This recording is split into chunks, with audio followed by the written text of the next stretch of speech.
Geçen günlerde Bayramal şäheriniň ýaşaýjylar tarapyndan häkimlik binasynyň öňünde bazar jaýlarynyň ýapyklygy sebäpli protest geçirilipdi. Häkimligiň öňüne ýygnananlaryň ählisiniň jenan maşgalalardygy aýdylýar. Kimligi belli bolmadyk bazar edarasynyň hiç ýerinde wezipe eýelemeýän näwelli bir şahs hepdäniň dowamyna bazaryň açyljakdygyna söz beripdir.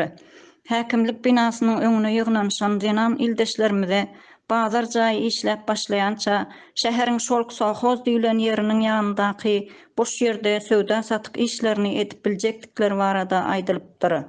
Emma aradan bir hepdeden köp wagt geçse-de söz berilişi ýaly bazar jaý açylmady. Adamlar hem satuw işlerini häzirlikçe öýlerinden etmäge başlapdyr. Jemgyýeti öwrenç wekilleri şuňa meňzeş protest hereketleriniň halkyň içinde köpelip başlajagyny nykdap geçýär.